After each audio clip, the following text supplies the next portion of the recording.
मुझे लगता है कि यहाँ पे एक सशक्त विपक्ष नहीं रहा है, जिसकी वजह से आज तक 30 साल में एक ही व्यक्ति बिना कुछ काम किए विधायक बन रहा है।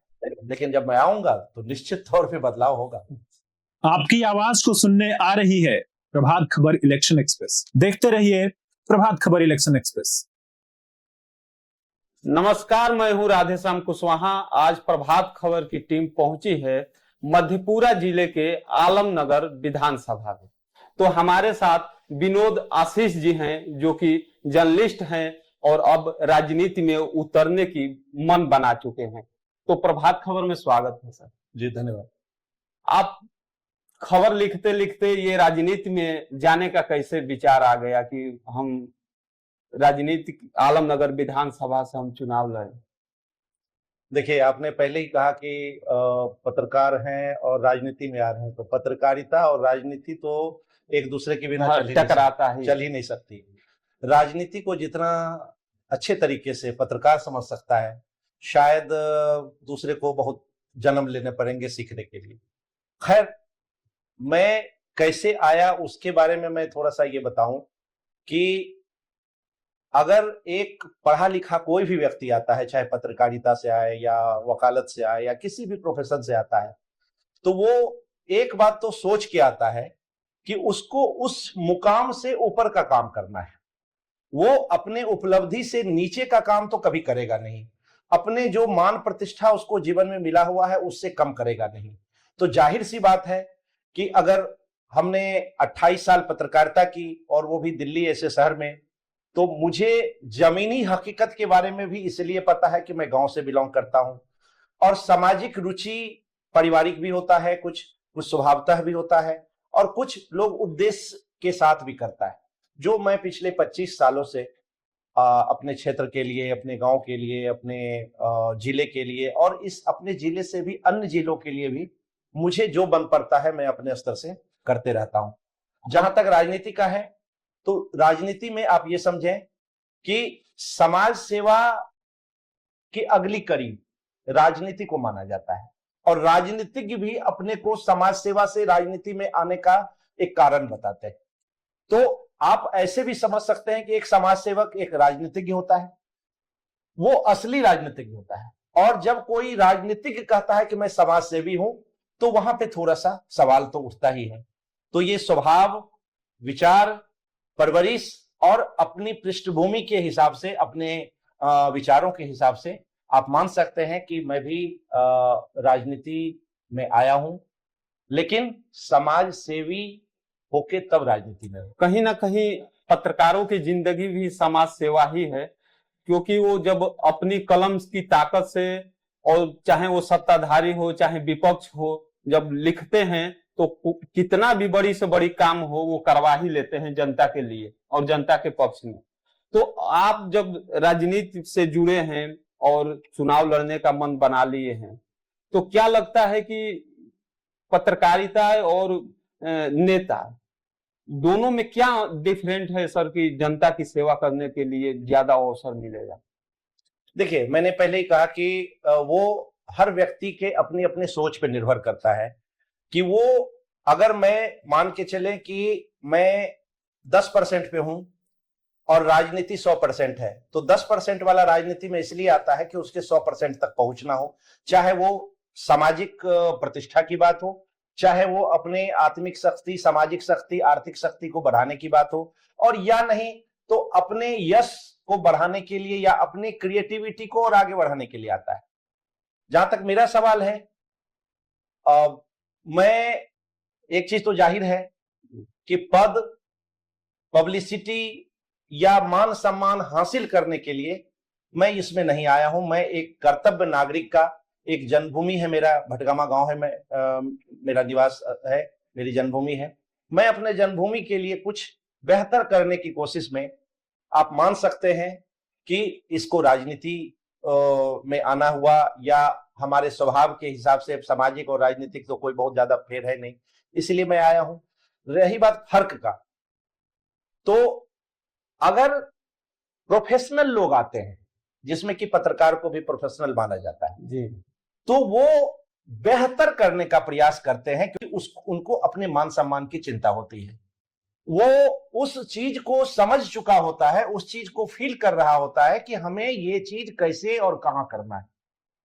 ठीक है, तो वो बेहतर तरीके से राजनीति कर सकता है, अगर करना है तो ईमानदारी पूर्वक कर सकता है, क्योंकि उसको इस बात की लालच नहीं है कि वो पैसे के लिए काम कर रहा है, क्योंकि वो तो सब दिन दूसरे से सवाल किया है। तो जब उनके ऊपर खुद सवाल उठेगा तो फिर वो उनको पसंद आएगा नहीं। तो इसीलिए पत्रकार जितने भी आज तक राजनीति में आए हैं, चाहे आप अरुण शौरी की बात करिए, एमजे अकबर की बात करिए, या बहुत सारे ऐसे नाम हैं, वो सफलतापूर्वक वहां तक पहुंचे हैं और उन्होंने अपने मान सम्मान को बरकरार रखा है। एक चीज और हम जानेंगे कि बिहार में तो ऐसे कई पार्टियां हैं, लेकिन अभी राजद, कांग्रेस, बीजेपी, जदयू, ये जो पार्टियां हैं, और एक जनसुराज पार्टी है जो उभर करके इस समय बिहार में एक्टिव है। तो अगर आप टिकट मिलता है तो किस पार्टी से चुनाव लड़ना चाहें? देखिए, जहां तक अब चुनाव और दल की बात है, तो जाहिर सी बात है इसमें दो बातें आती है। जनरली लोग सोचते हैं कि विचारधारा के हिसाब से लोग पार्टी चुनता है, लेकिन अब चूंकि मेरा प्रोफेशन पत्रकारिता रहा है, तो हम लोग खबर के हिसाब से, वो विजुअल्स हो या उसके सूत्र हो या जो भी कलेक्शन है खबरों की का जो संकलन है, उसके हिसाब से करते हैं। मुझे लगता है कि यहाँ पे एक सशक्त विपक्ष नहीं रहा है, इसकी वजह से आज तक 30 साल में एक ही व्यक्ति बिना कुछ काम किए विधायक बन रहा है। अब सशक्त विपक्ष इसलिए भी नहीं हुआ है क्योंकि जो व्यक्ति सामने खड़ा है, उसके सामने वाले लोग या तो दल में उतने सशक्त और सक्रिय तरीके से नहीं होके आए, या अपनी रणनीति या दल का उस बेहतर तरीके से प्रयोग नहीं कर पाए। अब यहां पे दो ही ध्रुव है, या तो पक्ष है या विपक्ष। पक्ष में ऑलरेडी 30 साल से लोग हैं, और विपक्ष में जिसको महागठबंधन कहते हैं। तो जाहिर सी बात है कि अगर मैं आऊंगा तो महागठबंधन के ही किसी दल से आऊंगा। दल की घोषणा चूंकि अभी नहीं हुई है, तो अभी ये कहना कि किस दल से हम आएंगे, जो कि मुझे अगर लड़ना है तो मैं लक्ष्य को देखूंगा। हो सकता है कि यहाँ कांग्रेस की सीट, या हो सकता है यहाँ राजद की सीट रहे। तो अगर मेरी क्षमता है, या दल किसी भी दल को ये लगता है कि मैं म्यूचुअल हो सकता हूं, मैं दोनों दल की पहली पसंद हो सकता हूं, जाहिर सी बात है मुझे टिकट मिलेगा और मैं आऊंगा। जब मैं आऊंगा निश्चित तौर पर बदलाव हो। तो हमारी बात हो रही थी आलमनगर विधानसभा की समस्या पर। तो यहाँ की एक गंभीर समस्या है बाढ़ को लेकर। यहाँ पे जब आलमनगर विधानसभा में प्रभात खबर की टीम पहुंची और घूम रही थी, तो बड़ी आबादी बाढ़ से त्रस्त। तो सर, उसके लिए क्या योजना है आपके, जो अगर आपको मौका मिलता है? देखिए, आपको मैं थोड़ा सा पहले ले जाना था। मैंने इस क्षेत्र में जो फील किया, जो अनुभव किया, या जो हमारे लोगों को, भाइयों को पाबंदियों से पता चला, उस हिसाब से मैंने एक पोस्टर लॉन्च किया 6 महीने 8 महीने, जिसमें था कि 30 साल 30 साल, और उसमें मैंने 30 महत्वपूर्ण बिंदुओं को उठाया था, जिसमें सभी चीजें शामिल, जिसमें सिर्फ एक बार तो एक इनपुट है। हमने उसके स्वास्थ्य की भी बात, हमने शिक्षा व्यवस्था की भी बात, हमने पलायन और शिक्षा की बात, हमने रोजगार की बात, हमने उसमें युवाओं के खेल और शारीरिक प्रशिक्षण की बात की, हमने महिलाओं की रोजगार, विशेष रोजगार की बात की, हमने उसमें जो संस्थागत विकास, जैसे चौसा को अनुमंडल बनाने की बात की, भटगामा को प्रखंड बनाने की बात की, नया नगर और ये हापुड़ भी काफी समय से संघर्ष कर रहे थे, हमने उनकी भी बात उठाई, हमने कपसियापुर अस्थायी पुल की बात, हमने इसके अलावा एक बिसुराउट मंदिर है, इसको अंतरराष्ट्रीय पर्यटन केंद्र घोषित करने के साथ साथ नया नगर का भगवती स्थान, काकनी मंदिर और विषहरी स्थान, इस सब को एक धार्मिक सर्किट में जोड़ने की बात है। रही बात और भी आधारभूत व्यवस्था के लिए, तो आप ये जाने कि ये पिछड़ा इलाका है, यहाँ पे मैक्सिमम काम वर्ल्ड बैंक के द्वारा होता है। तो विधायक को सड़क, नाला, पुल के लिए बहुत कुछ करने की जरूरत नहीं है। एक शब्द में आप कहेंगे तो मैंने उन 30 बिंदुओं को ऐसे बिंदुओं को उठाया है जिसको कि हमने फील किया है, जिसको कि हमने ये समझा है कि ये काम होना चाहिए। अब रही बात कि एक एजेंडा की बात करेंगे कि इसको कैसे करें, तो मेरा एक ही जवाब है कि रोड कैसा भी हो, अगर चालक अच्छा हो तो वो गाड़ी को मंजिल तक पहुंचा देता है। तो अब आप ये समझें कि कोई भी व्यक्ति जो ये दावा करता है मैं ये काम कैसे करा सकता हूं, मैं ये काम कैसे कर सकता हूं, उनके अंदर क्या क्षमता है, उनके अंदर क्या विशेषज्ञता है और उनका उस काम के लिए क्या अनुभव है, इस पर निर्भर करेगा कि वो उस मामले को कैसे निपटा सकता है। एक और यहाँ की सबसे बड़ी समस्या जो है बाढ़ क्षेत्र में गए तो वहाँ के लोगों का ये भी कहना था कि हम लोग के पास जमीनें नहीं और बड़ी आबादी है जो रोड के किनारे पड़े हुए हैं, जो बोल रहे हैं कि हमारे पास जमीन नहीं है इसलिए हमको कोई योजना का लाभ नहीं मिलता। देखिए बहुत अच्छा सवाल किया। ये जमीन वाला जो मामला है ना, ये बहुत मुश्किल मामला नहीं है, क्योंकि बिहार सरकार ने ये तय किया हुआ है कि जो भूमिहीन, जो भारत के नागरिक और जो बिहार के वासी, उनको कम से कम 3 डिस्ट्रिक्ट मिले। मैंने कई अधिकारियों से बात करके कम से कम सैकड़ों लोगों को पास इस पर्चा दिलाया, तो ये बहुत असंभव काम नहीं है। अब है क्या कि एक विधायक की क्या प्रायोरिटी है, इस पे निर्भर करता है कि हम किसी पदाधिकारी के पास किस काम के लिए जाते हैं।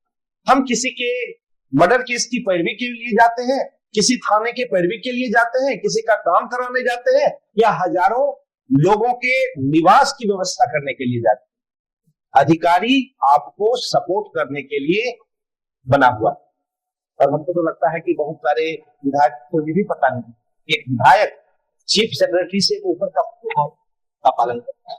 अब सोचिए कि अगर एक विधायक एक किसी को निवास तक नहीं दिला सकता, अगर एक विधायक किसी को बाहर से मुक्ति नहीं दिला सकता, अच्छे अस्पताल स्कूल की व्यवस्था नहीं कर सकता, या तो उसकी मंशा नहीं है या उसकी क्षमता नहीं है।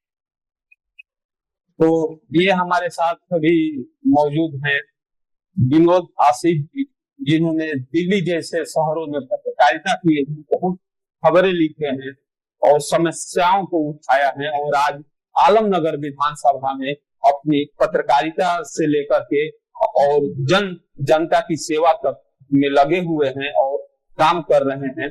हो सके अगर इन्हें महागठबंधन से टिकट मिलता है तो इन्होंने प्रत्याशी के रूप में जनता के बीच में जाएंगे और विधानसभा चुनाव लड़ेंगे, और जनता का भरोसा जब जीतेंगे, जनता उम्मीद है कि जनता अगर भरोसा करती है, मौका देती है, तो सदन में पहुंचेंगे और तमाम जो समस्याओं पे ये खबरें किए हैं और जो नजदीक से देखे हैं, मुझे लगता है कि उससे निपटाने के ही लिए इन्होंने संकल्प लिया है कि मैं विधायक बनूंगा, उन समस्याओं पे काम करूंगा जिन समस्याओं पर इन्होंने विस्तृत रूप से कवरेज किए हैं। तो प्रभात खबर में आपका धन्यवाद, बहुत बहुत धन्यवाद। प्रभातखबर.com, विश्वास वही, रफ्तार नहीं।